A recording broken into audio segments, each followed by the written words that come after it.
السلام علیکم. کیسے ہیں سب لوگ؟ ٹھیک ہیں؟ اللہ پاک آپ سب لوگوں کو ٹھیک ہی رکھے. آپ سب لوگ ہمیشہ خوش رہیں، آباد رہیں، جہاں بھی رہیں. اچھا، آج کی اس ویڈیو میں آپ لوگوں کو بتاؤں گی جو لوگ بھی میری یوٹیوب کی ویڈیو کو دیکھ رہے ہیں، ان سب لوگوں سے میری ریکویسٹ ہے کہ اگر ابھی تک ان لوگوں نے میرا یوٹیوب چینل سبسکرائب نہیں کیا تو پلیز میرے یوٹیوب چینل کو سبسکرائب کریں، لائک کریں، شیئر کریں اور کمنٹس باکس میں مجھے لازمی بتائیں آپ کو میری آج کی ویڈیو کیسی لگی ہے. میں کافی دنوں سے ویڈیو بنانا چاہ رہی تھی میر تقی میر کے ٹاپک پہ. مجھے میرے ایک کمنٹس میں کسی نے مجھے سجیسٹ کیا ہے کہ آپ کائنڈلی میر تقی میر پہ بنائیں ویڈیو، تو اسی لیے پھر میں آج یہ ویڈیو بنا رہی ہوں میر تقی میر کے ٹاپک پہ. تو اس لیے میری اس ویڈیو کو شروع سے لے کر آخر تک لازمی دیکھیں. بڑھتے ہیں آج کی ویڈیو کی طرف. میر تقی میر ایک نامور ہستی ہیں، ایک مشہور پرسنالٹی ہیں، ایک ایسی شخصیت ہیں جو کہ ہر بندہ ان کی پرسنالٹی سے، ان کی شخصیت سے، ان کی پوئٹری سے واقف ہے. ان کے بارے میں ہم دیکھتے ہیں آج. میر تقی میر اردو فارسی کے ممتاز شاعر ہیں. آپ لوگوں کو جو چیز ذہن میں رکھنی ہے، جو لوگ ماسٹر کر رہے ہیں، PPSC FPSC کی تیاری کر رہے ہیں، یا ان کا سبجیکٹ لٹریچر ہے، لٹریچر کی وہ تیاری کر رہے ہیں، اسٹڈی کر رہے ہیں، BS کر رہے ہیں یا MS کر رہے ہیں اور لٹریچر میں کر رہے ہیں، تو ان لوگوں کو یہ ویڈیو ان لوگوں کے لیے بہت ہی زیادہ فائدہ مند ثابت ہونے والی ہے. جی، میر تقی میر کی پیدائش ہوئی ہے 28 مئی 1723 میں. وفات کب ہوئی ہے؟ 22 ستمبر 1810 میں. اصل نام میر محمد تقی اردو کے عظیم شاعر تھے. میر ان کا تخلص تھا. اردو شاعری میں میر تقی میر کا مقام بہت اونچا ہے. انہیں ناقدین شعرائے متاخرین نے خدائے سخن کے خطاب سے نوازا. وہ اپنے زمانے کے ایک منفرد شاعر تھے. آپ کے متعلق اردو کے عظیم العالیشان شاعر مرزا غالب نے لکھا ہے. اجمالی معلومات کے بارے میں ہم دیکھتے ہیں. میر تقی میر معلومات شخصیت ریختہ کا، یہ غالب نے لکھا ہے. یہ کس کے بارے میں؟ میر تقی میر کے بارے میں. ریختہ کہ تم ہی استاد نہیں ہو غالب، کہتے ہیں اگلے زمانے میں کوئی میر بھی تھا. یہ مرزا غالب نے میر تقی میر کے لیے لکھا تھا. حالات زندگی کو دیکھتے ہیں. حالات زندگی میں میر تقی میر آگرہ میں 1723 میں پیدا ہوئے. ان کے والد کا نام محمد علی تھا، لیکن علی متقی کے نام سے مشہور تھے اور درویش گوشہ نشین تھے. میر نے ابتدائی تعلیم والد کے دوست سید امان اللہ سے حاصل کی، مگر مزید تعلیم سے پہلے جب میر ابھی 9 برس کے تھے وہ چل بسے. تب ان کے بعد ان کے والد نے خود تعلیم و تربیت شروع کی، مگر چند ماہ بعد ہی ان کا بھی انتقال ہو گیا. یہاں سے میر کی زندگی میں رنج و الم کے طویل باب کی ابتدا ہوئی. ان کے سوتیلے بھائی محمد حسن نے اچھا سلوک نہ کیا. تلاش معاش کی فکر میں دہلی پہنچے اور ایک نواب کے ہاں ملازم ہو گئے. مگر جب نواب موصوف ایک جنگ میں مارے گئے تو میر آگرہ لوٹ آئے، لیکن گزر اوقات کی کوئی صورت نہ بن سکی. چنانچہ دوبارہ دہلی روانہ ہوئے اور اپنے خالو سراج الدین آرزو کے ہاں قیام پذیر ہوئے. سوتیلے بھائی کے اکسانے پر خان آرزو نے بھی پریشان کرنا شروع کر دیا. کچھ غم دورہ، کچھ غم جانا سے جنوں کی کیفیت پیدا ہو گئی. میر کا زمانہ شور اور فتن و فسادات کا زمانہ تھا. ہر طرف تنگ دستی و مشکلات برداشت کرنے کے بعد بالآخر میر گوشہ عافیت کی تلاش میں لکھنؤ روانہ ہو گئے اور سفر کی صعوبتوں کے بعد لکھنؤ پہنچے. وہاں ان کی شاعری کی دھوم مچ گئی. نواب آصف الدولہ نے 300 روپے ماہوار وظیفہ مقرر کر دیا اور میر آرام سے زندگی بسر کرنے لگے. لیکن تند مزاجی کی وجہ سے کسی بات پر ناراض ہو کر دربار سے الگ ہو گئے۔ آخری 3 سالوں میں جوان بیٹی اور بیوی کے انتقال نے صدمات میں اور اضافہ کر دیا۔ آخر اقلیم سخن کا یہ حرمہ نصیب شہنشاہ 87 سال کی عمر پا کر 1810 میں لکھنؤ کی آغوش میں ہمیشہ کے لیے سو گیا۔ میر کی زندگی کے بارے میں معلومات کا اہم ذریعہ ان کی سوانح عمری ذکر میر جوان کے جو ان کے بچپن سے لکھنؤ میں ان کے قیام کے آغاز کی مدت پر محیط ہے۔ میر نے اپنی زندگی کے چند ایام مغل دہلی میں صرف کیے۔ اس وقت وہ پرانی دہلی میں جس جگہ رہتے تھے اسے کوچہ چلم کہا جاتا تھا۔ مولانا محمد حسین آزاد اپنی کتاب آب حیات میں لکھتے ہیں، میر تقی میر جب لکھنؤ چلے تو ساری گاڑی کا کرایہ بھی پاس نہ تھا۔ ناچار ایک شخص کے ساتھ شریک ہو گئے تو دلی کو خدا حافظ کہا۔ تھوڑی دور آگے چل کر اس شخص نے کچھ بات کی، یہ اس کی طرف سے منہ پھیر کر ہو بیٹھے۔ کچھ دیر کے بعد پھر اس نے بات کی۔ میر صاحب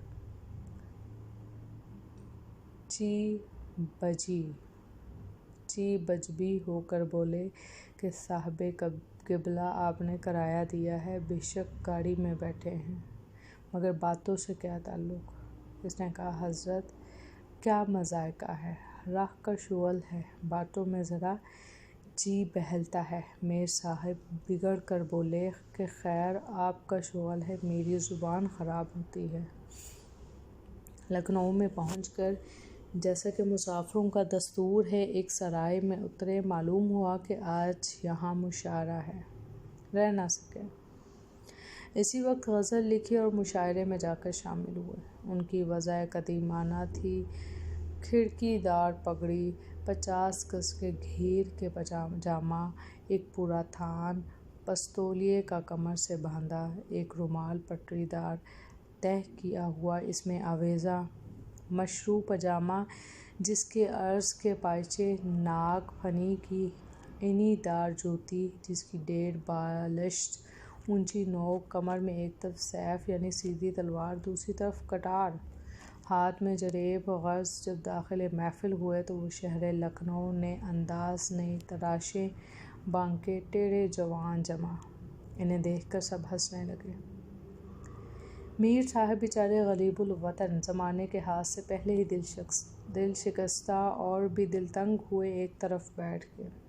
شمع ان کے سامنے آئی تو پھر سب کی نظر پڑی۔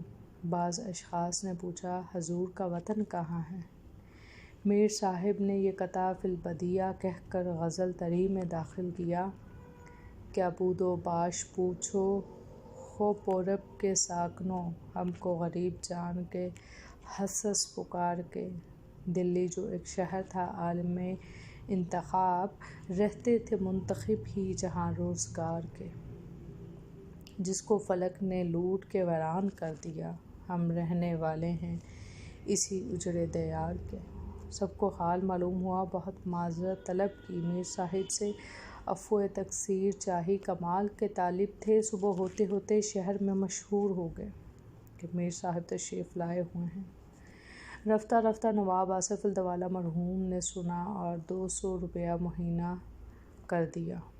عظمت و اعزاز جوہر کمال کے خادم ہیں، اگرچہ انہوں نے لکھنؤ میں بھی میر صاحب کا ساتھ نہیں چھوڑا، مگر انہوں نے بد دماغی اور ناک مزاجی کو جو ان کے ذاتی مذاہب تھے اپنے دم کے ساتھ ہی رکھا۔ چنانچہ کبھی کبھی نواب کی ملازمت میں جاتے تھے۔ ایک دن نواب مرحوم نے غزل کی فرمائش کی۔ تیسرے دن جو پھر گئے تو پوچھا کہ میر صاحب ہماری غزل لائیں۔ میر صاحب نے تیوری بدل کر کہا، جناب اعلیٰ مضمون غلام کی جیب میں تو بھرے ہی نہیں کہ کل آپ نے فرمائش کی آج غزل حاضر کر دیں۔ اس پر رشتہ خصال نے کہا، خیر میر صاحب جب طبیعت حاضر ہوگی کہہ دیجیے گا۔ ایک دن نواب نے بلا بھیجا، جب پہنچے تو دیکھا کہ نواب حوض کے کنارے کھڑے ہیں، ہاتھ میں چھری، پانی میں لال سبز مچھلیاں تیرتی پھرتی ہیں۔ آپ تماشا دیکھ رہے ہیں۔ میر صاحب کو دیکھ کر بہت خوش ہوئے اور کہا، میر صاحب کچھ فرمائیے۔ میر صاحب نے غزل سنانی شروع کی۔ نواب صاحب سنتے جاتے تھے اور چھری کے ساتھ مچھلیوں سے بھی کھیلتے جاتے تھے۔ میر صاحب جی بجی ہوتے اور ہر شعر پر ٹھہر جاتے تھے۔ نواب صاحب کہہ جاتے تھے کہ ہاں پڑھیے۔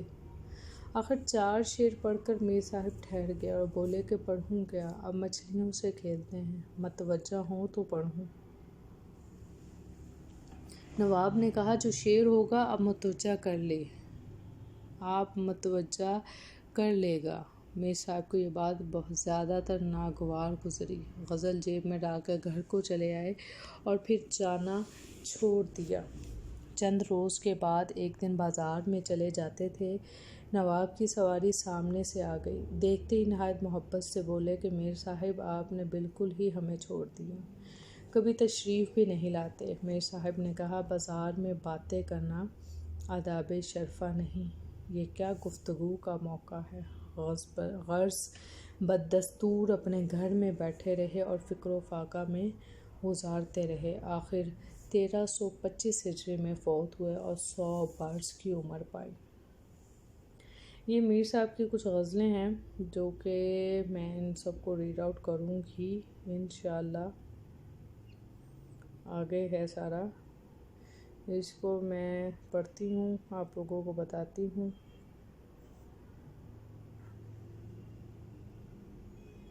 اس کو میں نے بہت ہی محنت سے لکھا ہے جی۔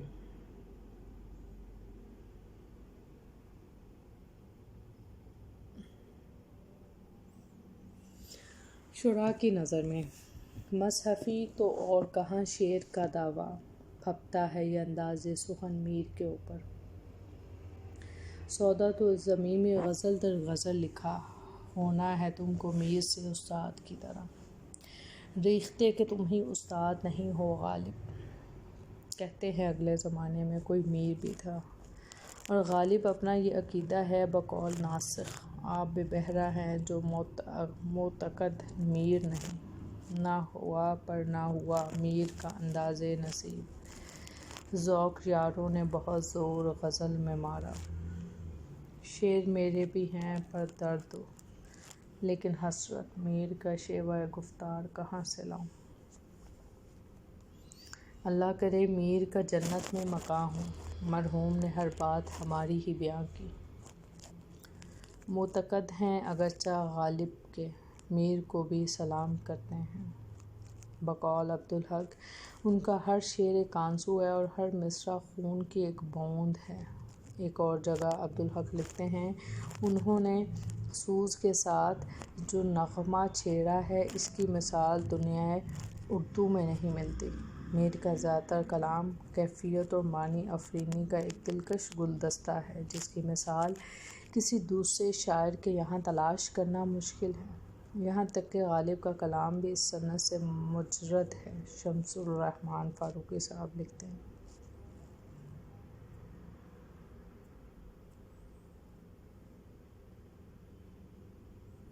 خواجہ احمد فاروقی لکھتے ہیں، میر کی شاعری آہ ہے اور مرزا کی شاعری واہ ہے۔ فراق گورکھ پوری کہتے ہیں، میر کے غم میں زخم ہی مرہم بن جاتے ہیں۔ شہنشاہ اقلیم سخن کی خود سرائی، ریختہ خوب ہی کہتا ہے جو انصاف کرے، چاہیے اہل سخن میر کو استاد کرے، ریختہ رتبے کو پہنچایا ہوا ہے اس کا، معتقد کون نہیں میر کی استادی کا، گر دیکھو تو طرز کلام اس کی نظر کر، اہل سخن میر کو استاد کرو گے، پڑھتے پھریں گے گلیوں میں ان ریختوں کو لوگ، مدت رہے گی یاد یہ باتیں ہماری یاد رہیں، پھر باتیں نہ ایسی سنیے گا، کہتے کسی کو سنیے گا تو دیر تلک سر دھنیے گا، پیدا کہاں ہیں ایسے پراگندہ طبع لوگ، افسوس تم کو میر سے صحبت نہیں رہی۔ سہل ہے میر کا سمجھنا کیا، ہر سخن اس کا ایک مکان سے ہے۔ مست سہل ہمیں جانوں پھرتا ہے فلک برسوں، تب خاک کے پردے سے انسان نکلتے ہیں۔ جانے کا نہیں شور سخن کا میر ہرگز، میرے ہرگز، تا حشر جہاں میں میرا دیوان رہے گا۔ مجھ کو شاعر نہ کہو میر کہ صاحب ہم نے، درد و غم کتنے کیے جمع تو دیوان کیا۔